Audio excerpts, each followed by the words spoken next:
Hello everyone, it's Marley and welcome to a new reading vlog.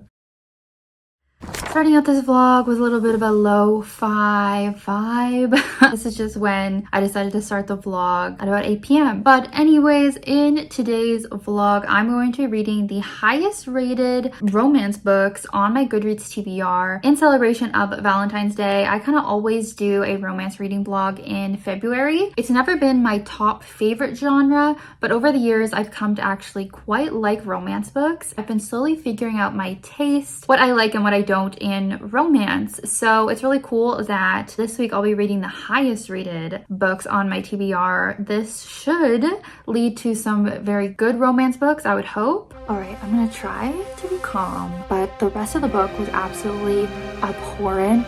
So I'll quickly introduce you to the 3 books I'm gonna read this week, and then we can hop into the vlog. I have not started any of the books yet, but I plan to once I'm done this intro. So of course, a bunch of the highest rated books on my TBR are actually books that are not out yet because people love to rate books before they're out. But the first one that's actually released is On the Same Page by Haley Cass. I know this is a sapphic romance that I've actually seen quite a few booktubers really enjoy. I'm pretty sure it's like friends to lovers. I think it's a situation where they didn't know they had feelings for girls until they get feelings for each other kind of thing. So yeah, I hope this one's good. I feel like friends to lovers is not my favorite trope, but I've just heard such good things that I really do have hope for this one. The next one on the list is Before I Let Go by Kennedy Ryan. I know this is the first book in a series. I think it's like a companion series. I believe some of the tropes involved in this one is second chance romance and co-parenting. I'm pretty sure it's about 2 people who have a child together, but they're not together anymore. Obviously, it's kind of like a forced proximity thing, raising a child together. So I think they do fall back in love. This is another one where I just see overwhelmingly good things about it. So I really hope that I will feel the same way. The next one is actually, I think, one that's not too popular. I haven't heard a ton of people talk about it, and it doesn't have as many ratings as some of these other ones, but that's Pulling Doubles by Christina C. Jones. And this is apparently the second book in the Wrights Brothers series. I don't really care about the series. It was this particular book I put on my TBR because someone mentioned that I had type 1 diabetes rep, and I really want to read any book that has type 1 rep because I have type 1 diabetes and I don't see a lot of representation out there for it, especially not good representation. So I know this is about like a doctor and a nurse, or are they 2 doctors? Am I being sexist? I'm pretty sure it's like a doctor and a nurse. Yeah, it is. So it's not me, it's the book that's sexist. But anyway, I just think that they start like a relationship together because they both work at the same hospital. And yeah, I don't know a ton about this one, but maybe the fact that it hasn't been read by that many people is why it has a higher rating. I don't know. So yeah, those are the books I'm gonna read. I'm gonna get into On the Same Page first. I have the audiobook from the library, so wish me luck. I feel like I never enjoy audiobooks that much, but hopefully this one will be good.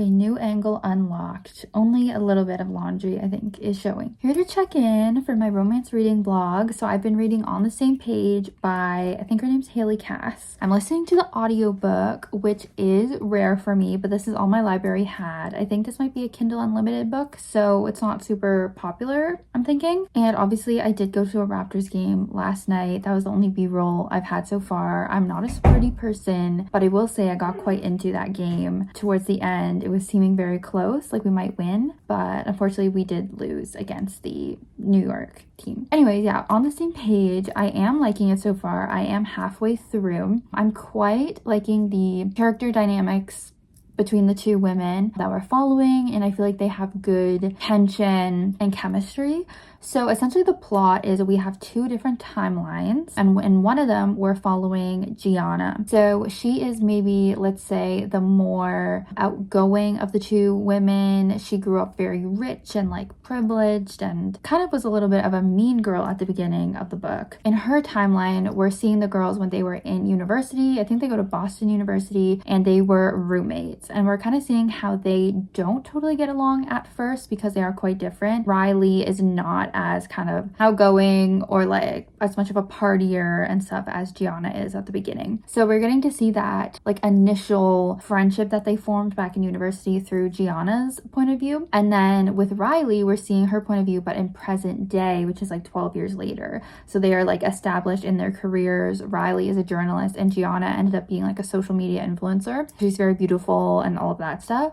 So we're seeing Riley's point of view present day, and then this kind of mix up happens at a holiday party, and I'm not going to spoil what it was exactly because it'll be kind of funny if you read the book and find out. But this miscommunication kind of happens. It leads to Riley, who before always thought that she was straight, it leads her to start kind of looking at Gianna differently. And we know Gianna is interested in women. So Riley starts to have this kind of crisis and starting to maybe have feelings or attraction more so to Gianna. And so that is kind of the main focus, is their like physical attraction and Riley realizing that she's physically attracted to her best friend. So it is quite focused on the physical aspect so far, which isn't always my favorite, but I feel like it is still working in this book. I think it's a thing where they're obviously realizing their physical attraction before they're ready to admit their actual emotions. So because of that, it is quite steamy. So be aware of that, or if you like reading steamy books, you might want to check this out, especially if you want to read like obviously a female romance. I feel like it's quite good. The only thing I'm worried about going into the second half is if it's going to keep being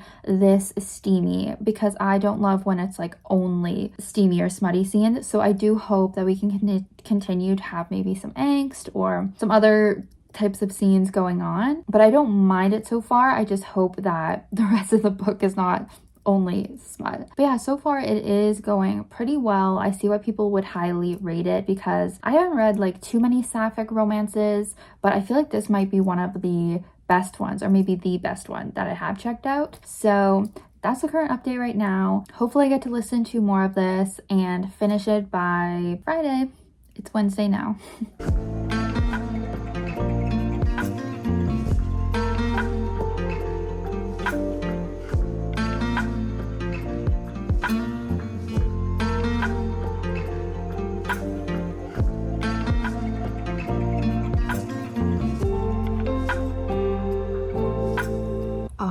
I'm back.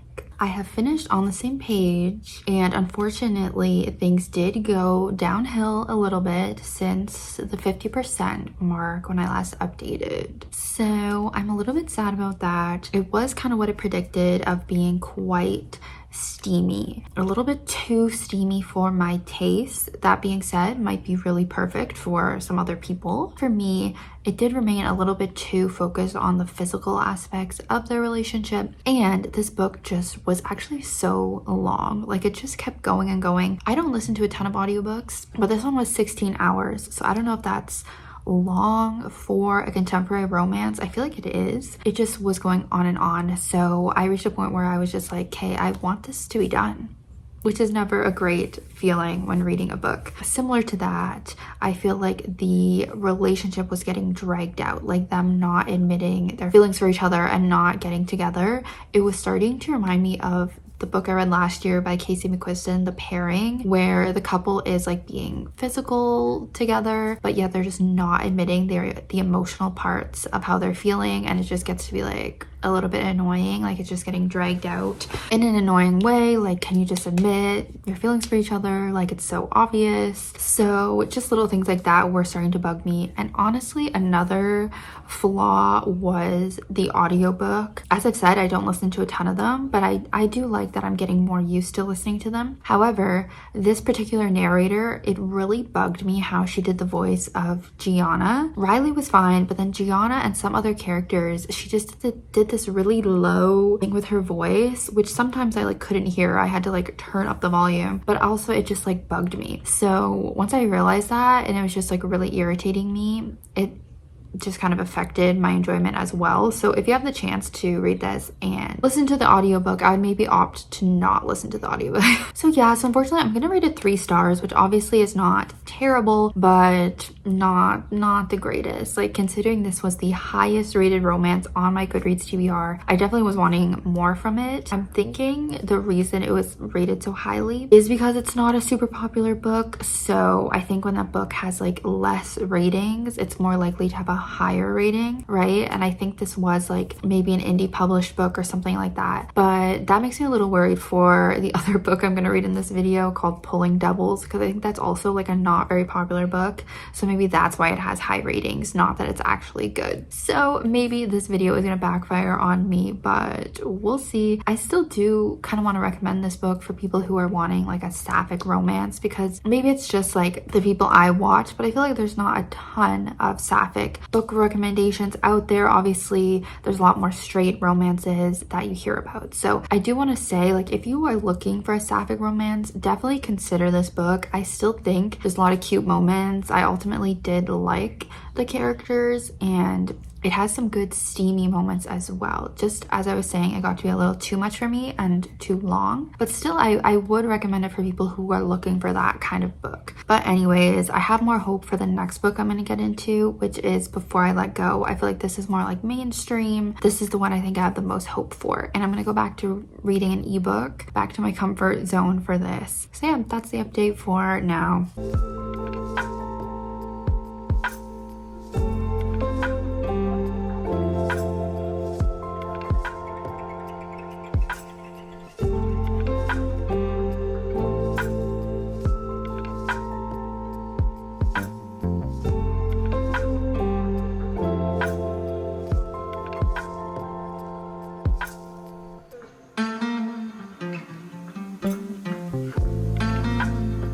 Alrighty, I'm halfway through Before I Let Go by Kennedy Ryan, and a little bit of mixed feelings on this one. Like, I'm halfway through, but I feel like I've been reading for so long.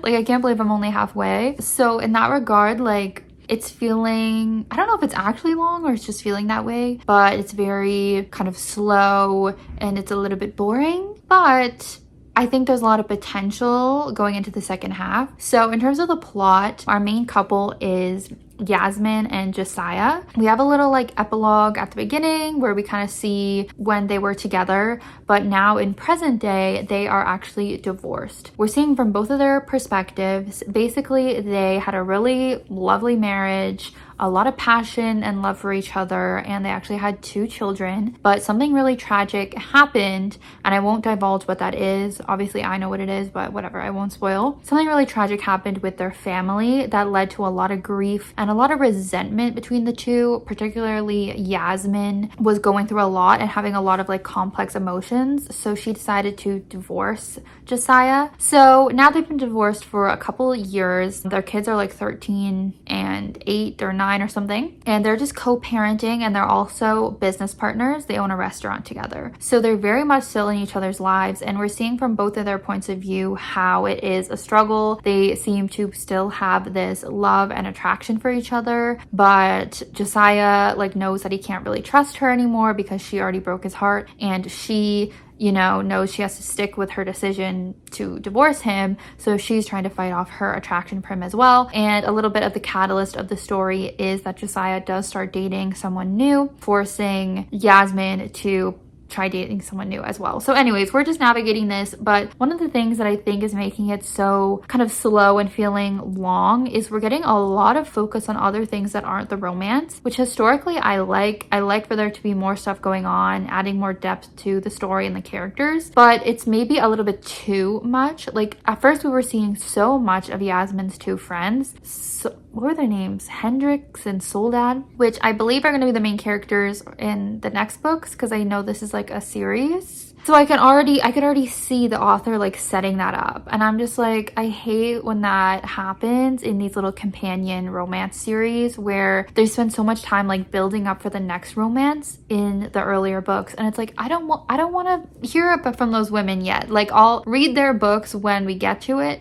but we were just focusing so much on her friendship with these women, having so many scenes with them. We have a lot of focus on the kids, obviously, which makes sense with their co-parenting. But I don't know, I'm just kind of like, oh, can we get more scenes between the two of them? But that's what I'm saying. Like, we still have a whole other half of the book. So I really think the scenes between the two of them and the romance is gonna step up in the second half. So I'm holding out hope for that. I feel like that's gonna be good. I do feel like it's gonna get pretty smutty. So we'll have to see if it gets too smutty for me or not. Overall, I do like the characters. I do like their chemistry. The second chance part of it all is going pretty well. I feel like the author's doing a pretty good job of like having some flashbacks or having the characters reflect on how their relationship used to be, so you do get a good understanding of it, because sometimes in second chance romances, like, you feel like you're missing out on seeing them initially get together. So they're doing like a pretty good job of that. I just am like, can we have more scenes of these two? So in that regard, like, I am feeling a little bit disappointed about it, but still trying to have hope. I just feel like I'm getting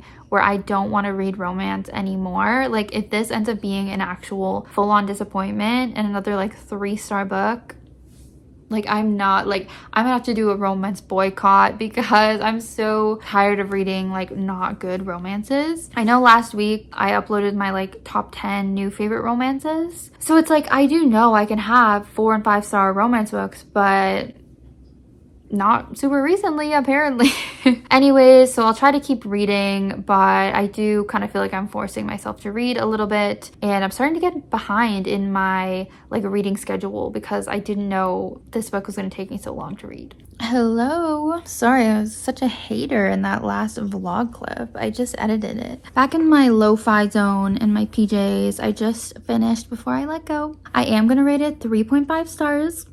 So not hitting the 4 and 5-star range that I would like. But you know what? Overall, I think this is a good romance, which might contradict my rating. I do actually think it's a really good romance that I would overall recommend. I think there's just specific things for my taste in books that didn't totally work. So obviously the pacing, like I was talking about before, the second half was better in terms of the romance and the pacing. I just don't know why we had to have the first half be so slow. I think we could have got into some of the stuff that happened in the second part like earlier in the book to just help with the pacing. So that was kind of my biggest issue. And then I would probably say it was a little spicier than I typically like. Not a huge deal, still thought that was fine, but just a little spicier than my preference. So those are the flaws I had with it. Otherwise, I thought it was good. I really liked the uniqueness of a divorced couple getting back together. I think that was fun to explore. Really liked the characters. Even hearing from a man's POV wasn't that bad. Josiah, his point of views were still pretty good. Sometimes I really get the ick reading from the man's point of view, but he wasn't too bad. Dealt a lot with therapy. Like, if you are a therapy believer, you're passionate about therapy or whatever, like, it really is focused on that. It's focused on mental health. Yeah, I do want to say it's overall a good romance. I just personally wish I had enjoyed it a little bit more. So that sucks. Well, not totally sucks. Like, I'm glad I do have a book that I can recommend overall. Yeah, so now we will be going into the third book, and I'm a little worried about it with how this book's been going, having such like mediocre reads. But hopefully third one's the charm. So yeah, I'll start that tomorrow on my commute to work. Hello, I am back with another update. It's literally just the next day, but I've started reading Pulling Doubles, and it must be a pretty short book because I'm already almost halfway through, and I've only been reading on my commute to and from work. So love that. Finally, a book that is not feeling super long and super dragged out in this vlog. So anyways, in terms of the plot, our two main characters are Devin and Joseph. They both get points of view again, which is fine, but I feel like I'm getting a little tired of hearing the guy's point of view. I don't love it, but it's not that bad. Joseph is a doctor at this women's hospital, women's center, and Devin has recently started working there as a nurse practitioner. I didn't know like a ton about nurse practitioners. Well, I guess I should as a diabetic, but basically they are like very close to a doctor, but just not quite at that level. So anyways, there's some like power struggles between them, and Joseph has just kind of been like a little bit rude to Devin with her onboarding. She feels like he hates her and is not treating her the best. Nothing to go to HR about, but like they're just not connecting. They're really bickering and all that stuff. So enemies to lovers, obviously it's rooted in attraction, and then all of a sudden during like the heat of the moment they hook up. So that did take me by surprise, being like on chapter 4 and they were already hooking up. Didn't love that necessarily, but that's kind of the vibe, right? Of like hate to love, but I think they're going to be like hooking up along the way because they just really have this attraction for each other. So it's going all right, but the main reason I had this book on my TBR was because I heard it had type 1 diabetes rep from Nerdy Nat Reads. She had mentioned it, and as someone who has type 1 diabetes, I was definitely interested in that representation. Seeing it for myself, seeing if it was good, and for a lot of the book, I was like, where is the type 1 rep? Like, neither of our main characters seem to have it. Is it going to be a side character who hasn't come in yet? Like, what's going on? And then all of a sudden, our main character faints or like passes out or whatever. So I'm like, oh, here we go. Whatever, I'm spoiling that little reveal that our main character is type 1 diabetic, but I feel like it is important to know. Something I would want to know. I actually like started getting a little bit choked up at the one scene we had. Like, I just found out when I stopped reading, so I'm excited to keep reading, but basically she had like a low blood sugar. I've never personally passed out from a low blood sugar, but I mean, obviously if you have an intense low, then that could happen. But it's really cool because she's speaking with someone and they're like, oh, I thought only kids got type 1. And she's like, no, like there's adult onset type 1. Actually, a lot of adults are getting it. And she just recently was diagnosed a few months ago as an adult. Just seeing that spoken about, I really liked it because obviously I was diagnosed when I was 24, so obviously I was an adult, and so it just made me happy to see that being represented. And I don't know how good the rest of this rep is going to be. I don't know the author's connection with diabetes, if she has it or knows anyone personally, so I'll be excited to keep reading. But yeah, I was pleasantly surprised to see that introduced. I guess it's surprising that we've been hearing from her for a few chapters and it hasn't been brought up, because it's so relevant to your life, like every time you eat and stuff like that. So